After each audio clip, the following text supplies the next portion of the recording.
There's always a moment, isn't there?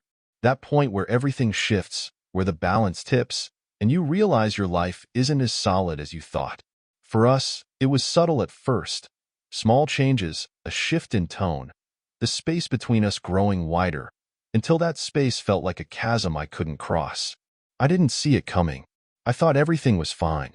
But the truth was sitting right there in front of me the whole time, waiting for the right moment to explode. And then it did. It was a Wednesday, late April, and the morning had that usual sluggish pace. I was already behind schedule, juggling the chaos of getting the kids ready for school while mentally preparing myself for another long shift at the Verizon store. Nothing out of the ordinary, just the typical middle-of-the-week grind. Jess was at the kitchen counter, scrolling on her phone, absent-mindedly sipping coffee, while Ethan and Lily sat at the table, talking about something that had happened at school the day before. I barely heard them, my mind already occupied by the stack of sales targets waiting for me at work. "Mark, don't forget Ethan's practice later.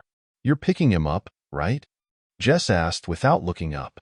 There was no malice in her tone, no accusation, just routine. I nodded, though I had completely forgotten about it until that moment.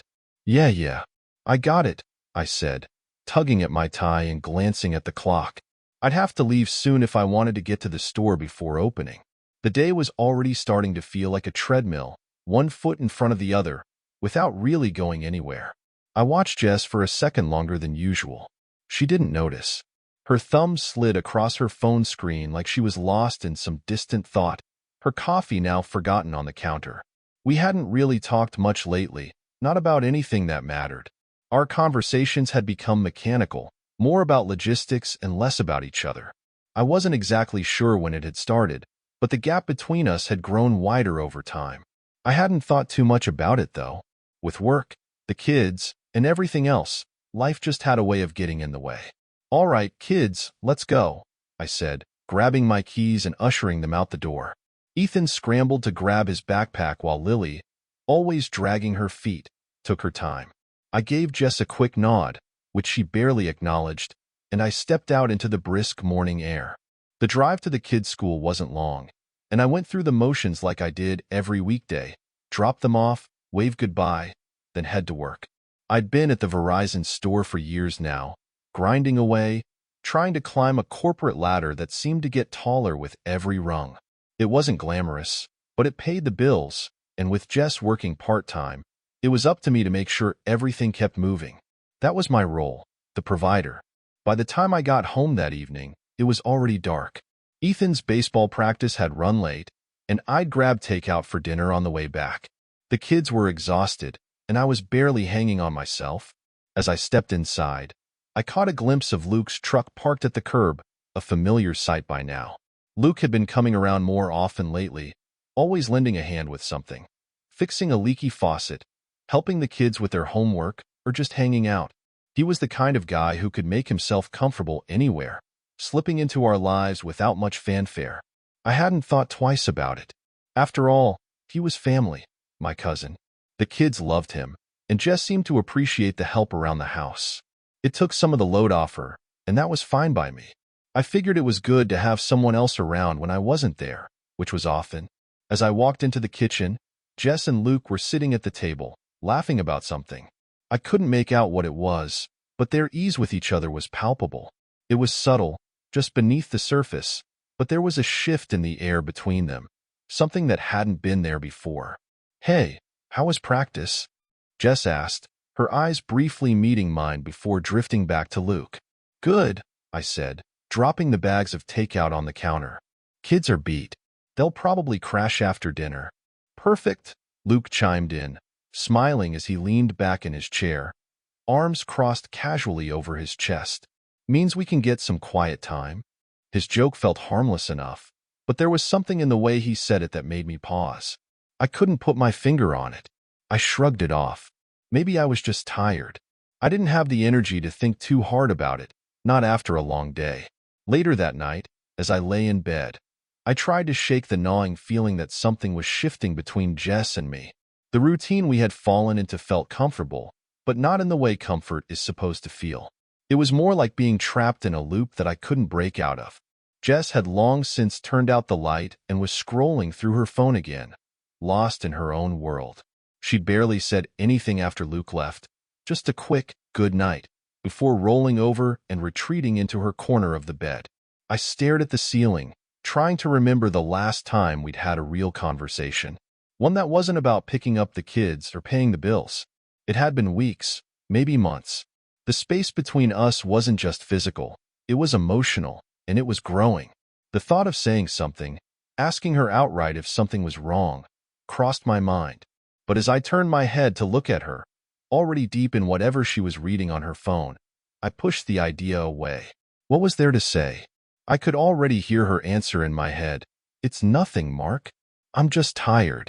The same answer she gave me every time I asked, and every time I let it go.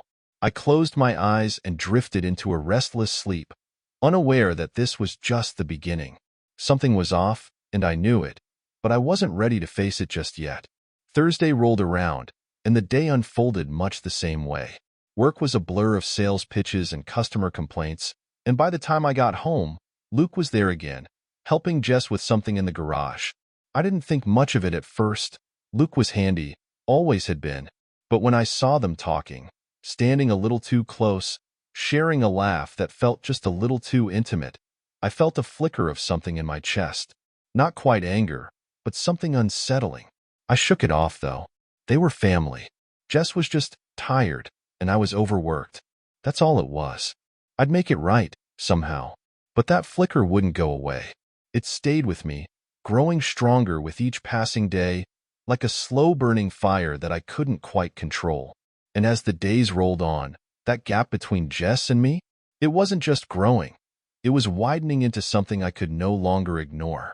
There was no way for me to know then, but the pieces were already moving. The distance between Jess and me wasn't just routine anymore. It was something far deeper, far more dangerous. And as Luke's presence became more constant, more comfortable, I was too caught up in my own distractions to see the cracks spreading right beneath my feet. It was only a matter of time before everything came crashing down. It was Friday afternoon, and I was already drained by the time I got home. The week had dragged on, a slow grind of sales pitches and annoyed customers at the Verizon store. I parked in the driveway, noticing Luke's truck sitting out front again, right where it had been the day before. A quick glance at the time, 6:20 p.m. Jess's car was there too, of course. She'd finished work hours ago. But something about Luke's constant presence was starting to gnaw at me. Stepping inside, I was greeted by the faint sound of laughter coming from the kitchen. The kids were upstairs, their voices muffled as they likely argued over some video game or another. It was a scene like any other day, the routine of it comforting in a way. But then, as I walked through the hallway, something twisted in my gut. Seriously, you're gonna burn the place down. Luke's voice carried with that familiar teasing tone.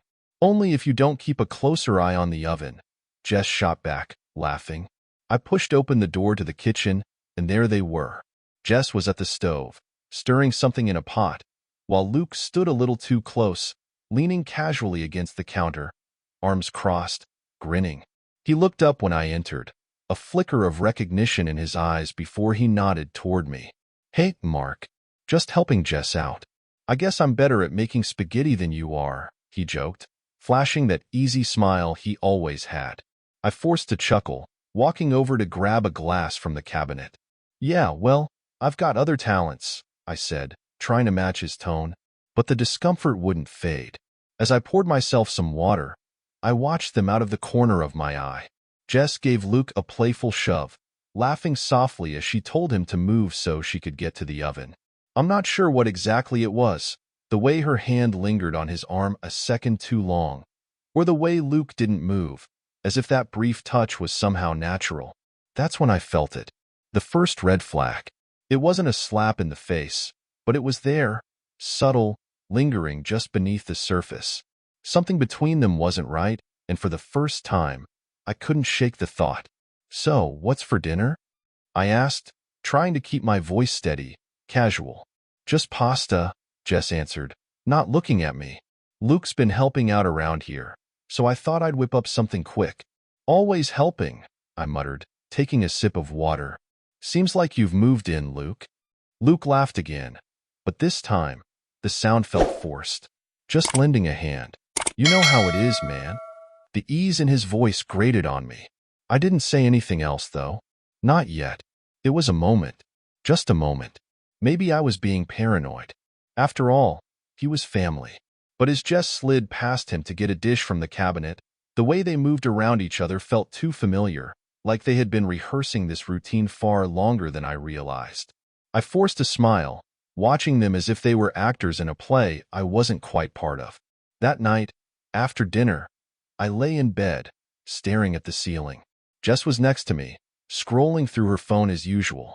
The kids had gone to bed an hour ago, and Luke had left with the same laid-back smile, promising to drop by again tomorrow. Tomorrow. Again. I shifted slightly, turning onto my side, glancing at Jess. Her face was bathed in the blue light from her phone, her thumb flicking up and down mindlessly as she read through whatever social media or news she was absorbed in. I wanted to say something, anything, but the words didn't come. How do you bring it up? Hey, I noticed you've been spending a lot of time with my cousin. You're not, are you? It sounded ridiculous in my head, and yet the gnawing feeling persisted. Was it just the stress of work? Was I overthinking it? I mean, it wasn't like they'd done anything outright. They were laughing, they were close, but close in the way family could be. Maybe I was projecting. Maybe all these long hours and late nights were getting to me. Still, I rolled over and closed my eyes, but sleep didn't come easily. The image of Jess and Luke, laughing in the kitchen, replayed over and over in my mind. I tried to push it down, tried to tell myself that it was nothing. Family helped each other. Luke was good with the kids, he was good to Jess, and maybe I just needed to step up more. Maybe that's all it was. The next day was Saturday, and I had the morning shift at the store. It was quiet, the kind of day that felt like it would drag endlessly. Linda, my coworker, had noticed something was off with me. She was sharp like that. Always had been. We were halfway through the shift when she finally said something. "You good, Mark?" she asked, glancing at me over the counter as I rearranged some phone cases. "Yeah, fine. Just tired," I replied, not meeting her eyes. "Tired, huh?" she said, her tone laced with that casual sarcasm she was known for. "Look, I know when someone's just tired, and when they're actually dealing with some shit," I sighed, setting down the cases. I wasn't used to talking about my problems, especially not at work. But Linda had a way of getting under the surface without even trying. "It's just family stuff," I admitted, keeping it vague. She leaned against the counter, crossing her arms. "Family stuff? Let me guess, it's not the kids. Is it Jess?" I shot her a quick glance. "Why would you say that?" Linda shrugged. "I dunno. You've just been off lately. Thought maybe something was up at home. Look, I'm not prying, but if you want to talk, I'm here. I've got a good ear." I chuckled softly. "Thanks, but it's nothing." "Really?" "Aha," she said, clearly not convinced. "Well, if nothing turns into something, you know where to find me." I left work that day feeling even more unsettled. If Linda could sense something was off, then maybe it wasn't just in my head. Maybe there really was something between Jess and Luke. But what could I do about it? I didn't have proof, just suspicions. When I got home that evening, Luke was there again, sitting on the porch with Jess while the kids played in the yard. They looked up as I pulled into the driveway, their laughter dying down as I approached. Luke waved casually. "Hey man, just enjoying this nice weather with Jess and the kids. Hope you don't mind." I didn't respond at first, just nodded and forced a smile. But the flicker of unease I'd felt the night before had grown into something larger, something I couldn't ignore. I didn't say anything, though. Not yet. Instead, I sat down on the porch steps and watched the kids play, my mind racing, the distance between Jess and me growing wider with each passing day. And Luke, he was always there, filling that space. That night, I lay in bed once again, wide awake, while Jess slept beside me. The suspicion was there now, gnawing at the edges of my thoughts. But it was still just that suspicion. I needed something more, something concrete. And if I was going to figure out what was really happening, I had to tread carefully. There was something wrong, and I couldn't shake the feeling that I was running out of time to stop it. It was Monday. A heavy gray sky hung over the day, the kind that drains the energy out of you before you've even had your morning coffee. I was on autopilot. Another day at the Verizon store. Another round of customers who wanted everything for nothing. I didn't mind the routine so much, but my mind wasn't at work. It hadn't been for days. Linda noticed. She always did. By noon, we were at the back of the store, taking a quick break, and she cornered me with that look. You know, the kind that said, "I'm going to ask questions, and I'm not letting you brush me off this time." We stood by the coffee machine, the hum of the store distant through the walls. "You're off today." "More than usual," she said, stirring sugar into her coffee. She glanced at me sideways, waiting for me to say something. I sighed. There wasn't any use pretending anymore. "Yeah, it's home stuff," I admitted, keeping it vague but letting enough slip to invite further conversation. "Thought so," she said, leaning back against the counter, her eyes on me, assessing. "Want to talk about it?" I hesitated. It wasn't like I could just come out and say, "Hey, I think my wife's cheating on me with my cousin, and I don't know what to do about it." But I needed to say something. The unease inside me was turning into something heavier, something I couldn't carry alone much longer. "It's Jess. She's been distant lately, and Luke's been around more." "A lot more," I said, testing the waters. Linda raised an eyebrow, not prying, but the look in her eyes told me she was already piecing things together. "You think something's going on?" I shrugged, feeling the weight of those words as soon as they hung in the air. "I don't know. Maybe. They've been close. Too close. I can't shake the feeling." Linda stayed quiet for a moment, sipping her coffee, letting the silence sit between us before she spoke again. "Mark, listen. Don't jump to conclusions yet. Trust your instincts, sure, but don't make any rash moves until you're certain. Get your facts straight before you act, or you might end up regretting it. You owe yourself and your kids that much." She was right, of course. I knew it, but knowing didn't make it easier. I nodded, appreciating the calm, steady advice she always had on hand. "Yeah, I guess you're right. I don't want to believe it." She gave me a small smile, something warm, but professional. "No one ever does. Just be smart about it. Don't let your head get too far ahead of what's real." We finished our coffee, the conversation shifting to lighter topics. But that sense of growing dread stayed with me, like a cold stone lodged in my chest.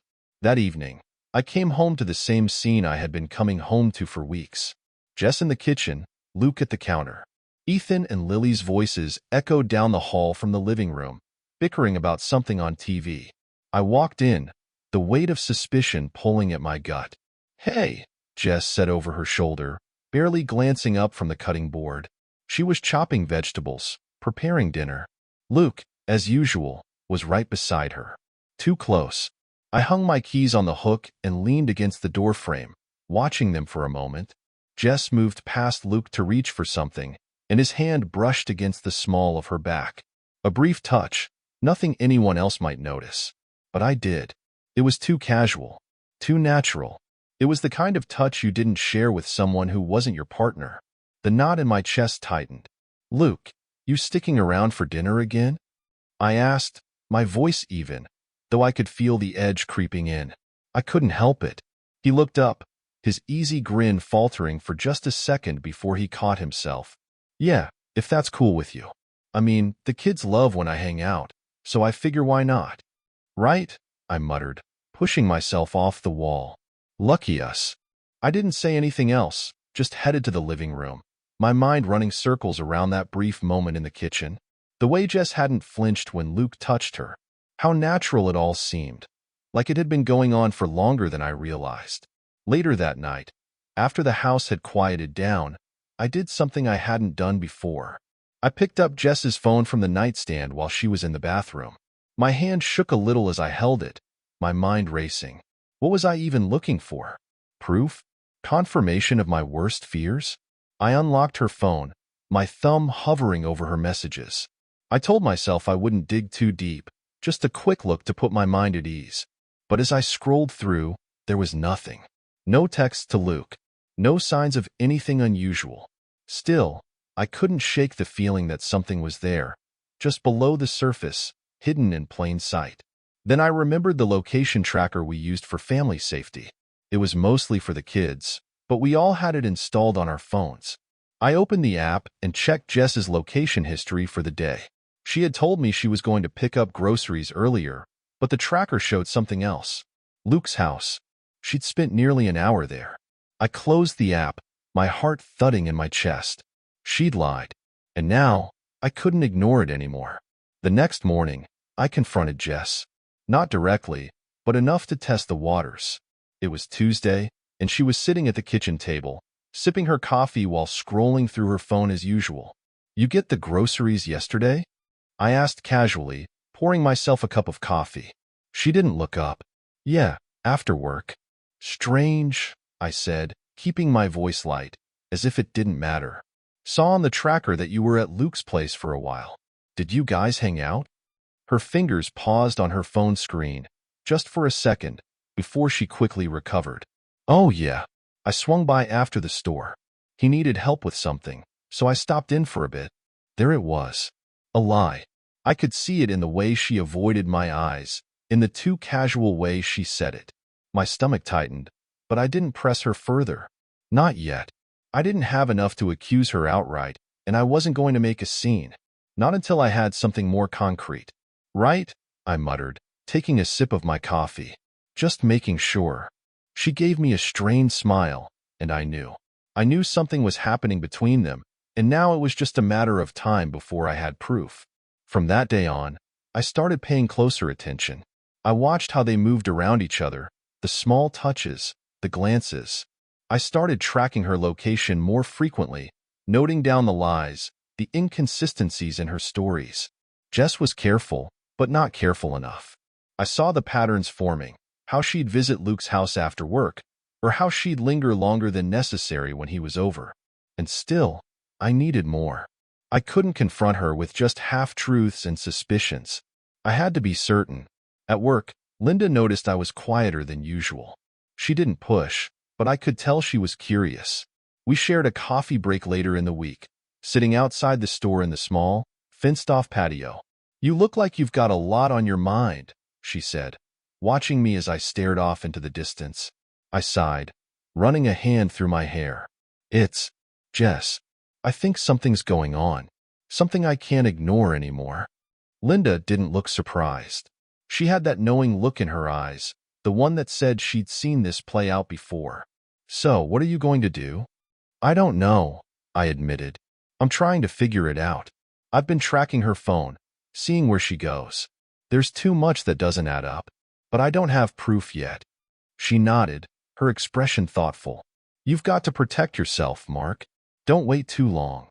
When you're sure, you need to act.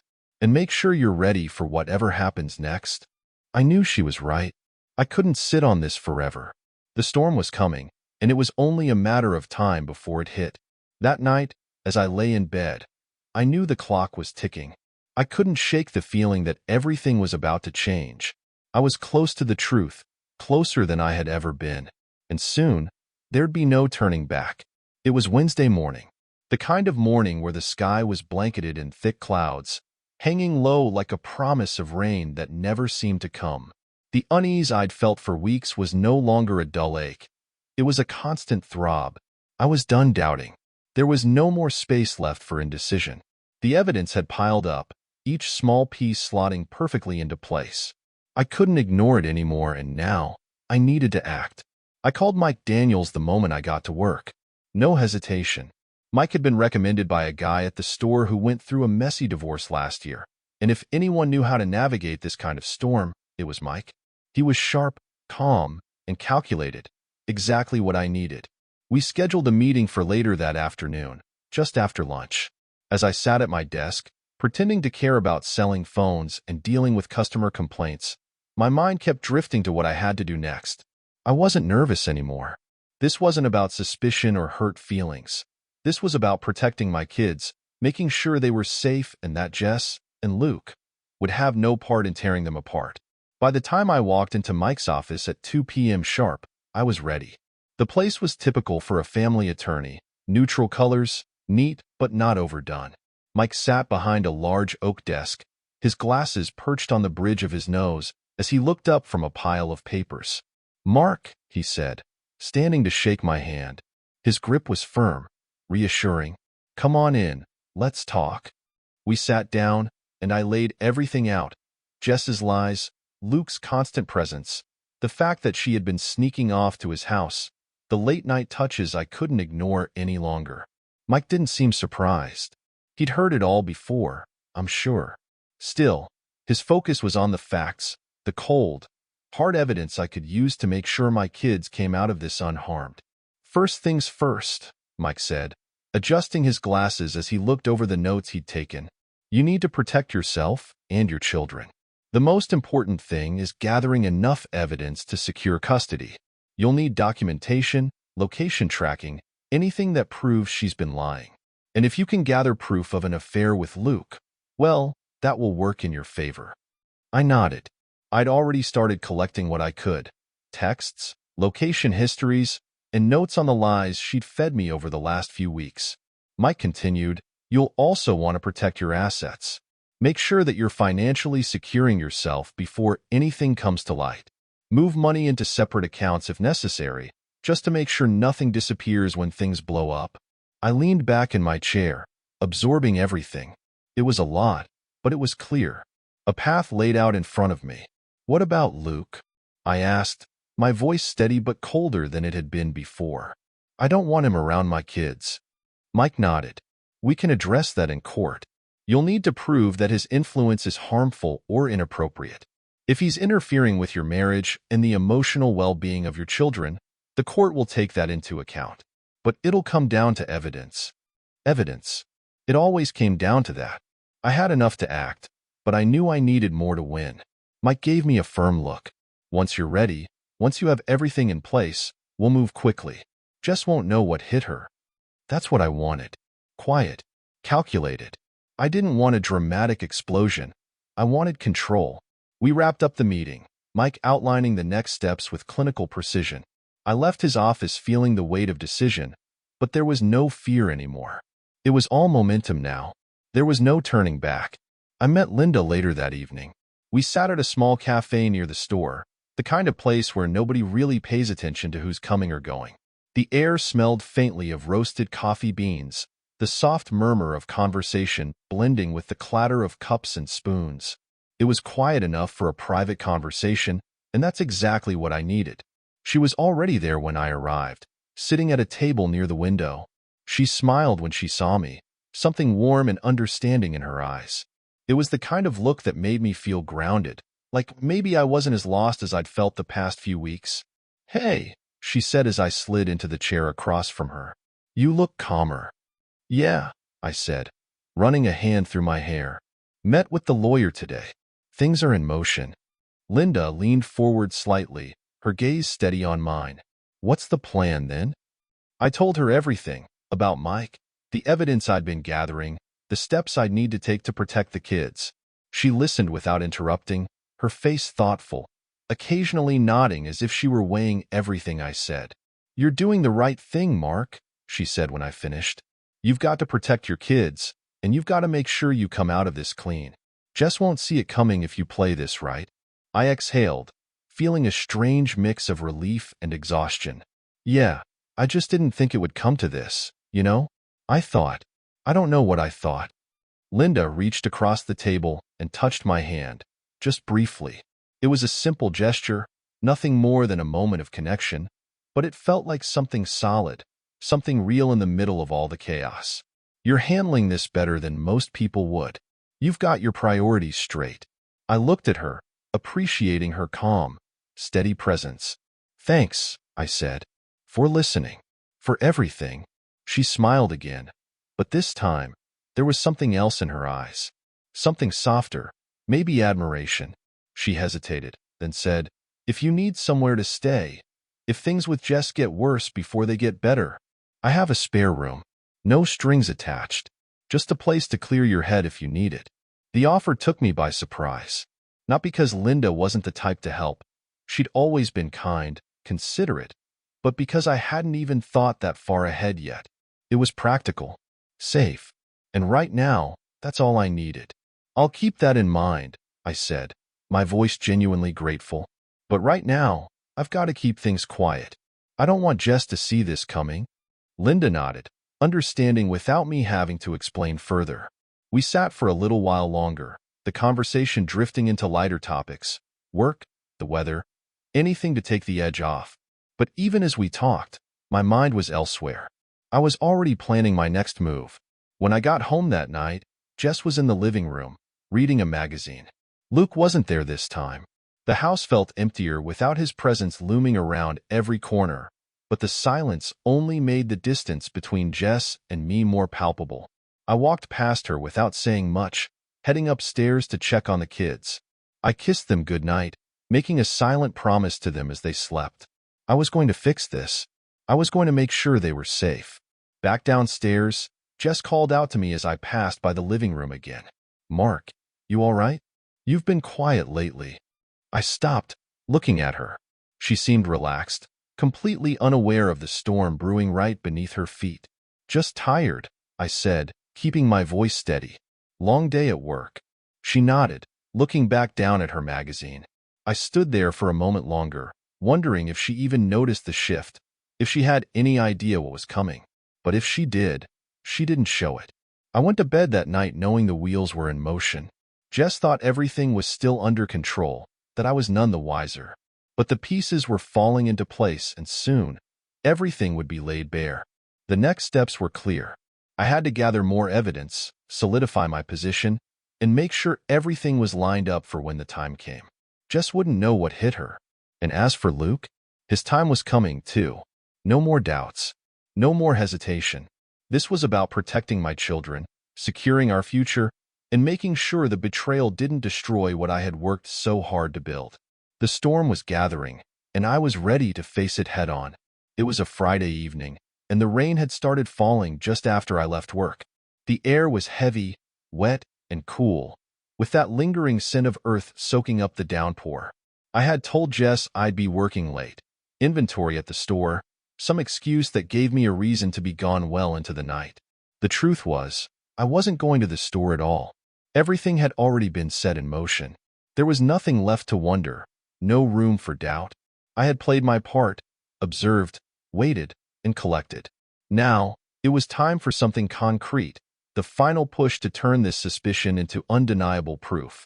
I parked the car a few blocks away from the house, cutting the engine and sitting there in silence for a moment. My heart was calm, almost unnervingly so. The feeling of impending confrontation, the certainty of it, left no room for anxiety. I already knew what I was going to find, knew how this night would end, and I was ready for it. I stepped out of the car and started walking through the quiet neighborhood. The rain was coming down harder now, drumming against the rooftops and running in rivulets down the sides of the street. It was dark, but the glow of streetlights reflected off the wet pavement, giving everything an eerie shimmer. I reached the house, our house, and stood for a moment on the sidewalk, staring at it. How many nights had I come home to this place thinking it was my sanctuary, a place for my family, my future. Now, it felt like nothing more than a stage for betrayal. I took the side gate, moving quietly through the backyard and slipping inside through the back door. The house was still, almost too quiet. The kids were spending the weekend with Jess's mother, so there was no one else here but the two people who had been playing me for weeks. I could feel it in the air, a charged atmosphere of secrecy, the kind of tension you can only recognize when you know exactly what to listen for. The hallway was dark as I moved toward the bedroom. And then, I heard it, muffled at first, but unmistakable. Jess's voice, soft, moaning, a sound I hadn't heard from her in years. It wasn't a sound meant for me. My jaw clenched as I stood frozen outside the door. The voice was followed by another, Luke's. It was clear now, the way he said her name, low and familiar. It was the final nail in the coffin, the proof I needed but didn't want. My chest tightened, but I didn't flinch. I waited, listening to their tangled whispers, hearing the creak of the bed frame and the rustle of sheets. Jess gasped, a sound of unmistakable pleasure, her voice calling out Luke's name, raw and intimate. There it was. The moment. The one that would split my life in two. I could have stormed in then, but I didn't. I waited until their voices quieted, until the room fell into an easy silence, the kind of silence that follows after everything's been laid bare. And then, calmly, deliberately, I pushed the door open. The dim light from the hallway spilled into the room, casting long shadows across the bed. Jess was sitting up, her bare back to me, wrapped loosely in a sheet. She turned, eyes wide, her face paling as she realized I was standing there. Luke scrambled to sit up beside her, his expression a mix of shock and something like guilt, though not enough of it to make me believe he truly cared. "Mark," Jess started, her voice trembling. I stepped into the room, shutting the door behind me with a slow, deliberate click. My eyes never left them, cold and unwavering. There was no need for yelling, no need for rage. I was far beyond that. "You're going to lose everything," I said, my voice calm but seething with a controlled anger that made Jess shrink back. Luke sat there, frozen, not even bothering to cover himself properly. He looked like a deer caught in headlights, stammering for words that wouldn't come. "Mark, I can explain," Jess blurted out, panic rising in her voice. This isn't what it looks like." I laughed, a bitter sound. "It's exactly what it looks like." I took a step closer, watching as she gripped the sheet tighter around herself, eyes darting between me and Luke. "You've been lying to me, sneaking around behind my back. With him." I glanced at Luke, and his face turned red as he tried to find something to say, but nothing came out. He just sat there, naked and pathetic, like a scumbag caught in his own mess. "Mark, please," Jess said, her voice breaking. It's a mistake. It didn't mean anything." I narrowed my eyes at her, feeling nothing but contempt. "A mistake? This is a mistake?" I gestured to the both of them, to the wreckage of our marriage sprawled out in front of me. "It didn't mean anything? You've been sneaking off to his place for weeks. You've been lying to my face, lying to the kids. You really think you're going to talk your way out of this?" Tears welled in her eyes, but it didn't matter. Not now. She had already made her choice, and there was no going back. "I didn't want to hurt you," she whispered, her voice weak and trembling. I leaned in slightly, my voice low and hard. "You didn't want to hurt me? You didn't care about me. You thought you could keep playing this game, and I wouldn't notice." I looked over at Luke, my lip curling in disgust. "And you're a piece of shit." Luke opened his mouth, but no words came out. His confidence, his easy charm, all of it was gone. He wasn't the laid-back cousin everyone loved anymore. He was a coward, caught in the web of his own deceit. "Get dressed," I said, my tone final. "Both of you." Jess fumbled for her clothes, her hands shaking as she tried to pull herself together. Luke scrambled out of the bed, reaching for his pants, eyes glued to the floor, like he couldn't bear to meet my gaze. I stepped back, letting them hurry through their pathetic attempts to gather themselves. The silence in the room was thick, suffocating, but I didn't feel the need to fill it with more words. They knew what they'd done. They knew what was coming next. "You've already lost," I said quietly, my voice cold and measured. "I've already spoken to a lawyer. I'm taking the kids. You're done." Jess froze, her shirt halfway over her head. She looked at me, her eyes wide with terror. "No, Mark, please." But I cut her off. "No, you don't get to plead. You don't get to cry. This is over. I'm done." Luke was by the door now, fully dressed but looking like he was ready to bolt at any second. He glanced at me, clearly wondering if I was about to throw a punch or worse. But I wasn't giving him that satisfaction. "Get out," I said, my voice sharp as a blade. Luke didn't need to be told twice. He slipped out the door, muttering something under his breath, but I didn't care enough to listen. Jess stood there, trembling, tears streaming down her face as she tried to find the words to fix this. But there were no words left. I was beyond fixing, beyond forgiveness. I gave her one last look before turning on my heel and walking out of the room, leaving her standing there in the mess she'd made. I didn't slam the door. I didn't need to. The quiet destruction I left behind was more than enough. I walked out into the rain, the cool droplets hitting my skin, washing away the last remnants of hesitation I'd felt for so long. Everything was clear now. The storm had come, and I had faced it head-on. There was no going back, and I didn't want to. Jess and Luke were a part of the past now. They had lost everything, and the power was in my hands. I was ready to move forward, ready to take control of my life, my future, and most importantly, my children's future. The house behind me felt distant, like a memory already fading. I didn't need it anymore. It wasn't my home. I had already one. It was a Tuesday morning, and the air in the courtroom felt thick, heavy with the kind of tension that clings to you like a second skin. I sat there, motionless, hands folded in front of me, my lawyer next to me flipping through pages of documents with the kind of calm precision that comes from years of practice. Across the room, Jess was hunched forward slightly, her eyes fixed on the table in front of her, as though avoiding looking at me would somehow make the situation less real. The judge, an older man with graying hair and tired eyes, peered over the top of his glasses as he shuffled through the final notes on our case.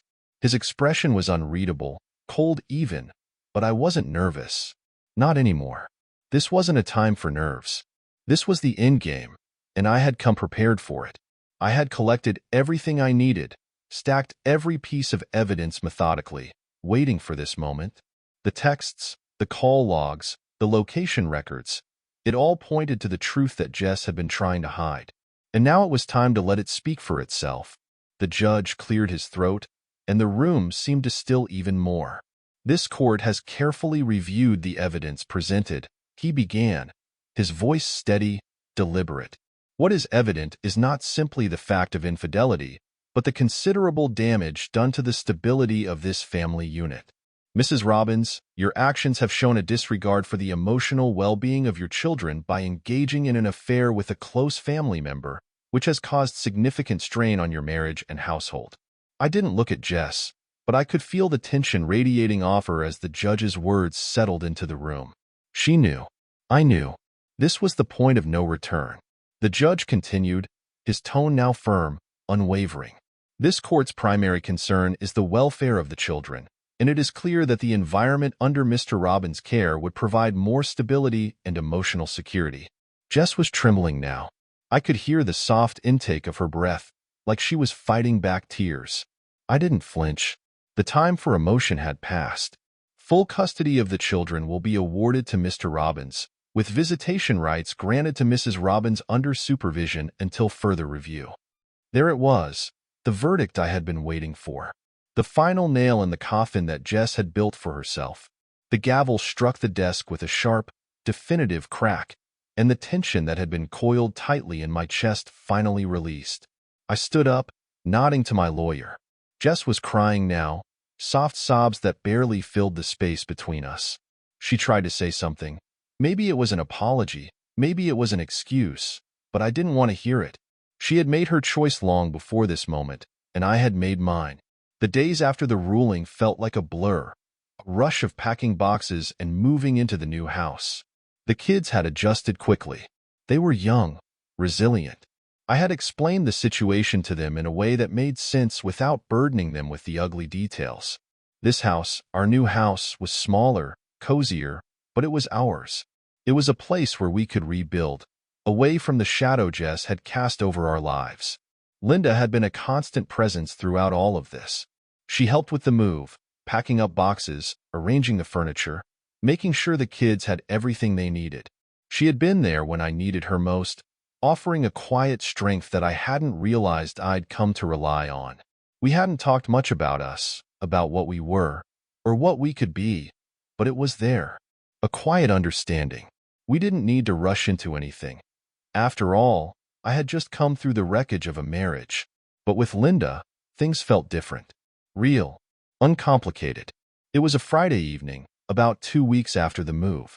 I was standing in the backyard, watching Ethan and Lily chase each other around the lawn, their laughter filling the warm evening air. The sun was low, casting long shadows across the grass, and the house, our house, finally felt like home. Linda was sitting on the porch, sipping iced tea and watching the kids with a soft smile. I hadn't really thought about it before, but she had become more than just a friend. She had become a part of our lives. Every time I saw her, the future didn't seem as uncertain anymore. I walked over to her, taking a seat on the porch steps beside her. For a moment, we just sat there in comfortable silence, watching the kids. But something inside me felt different tonight. Lighter.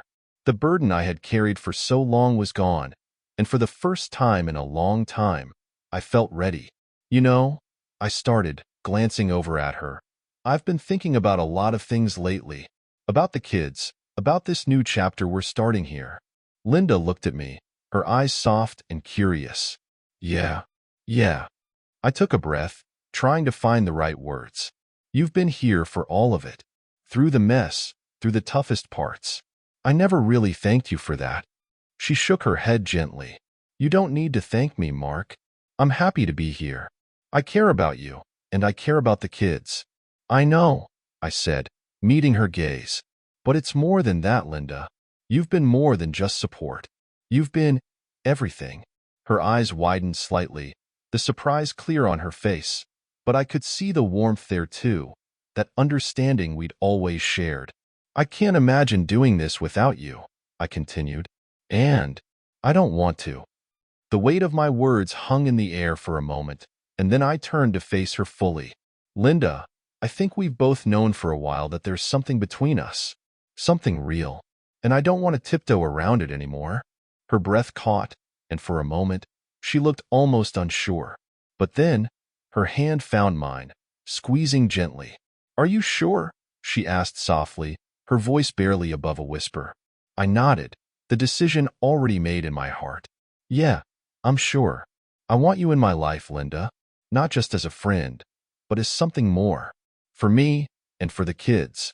The smile that spread across her face was slow, but radiant. I want that too, Mark. I've wanted that for a long time. The next few days felt like a whirlwind.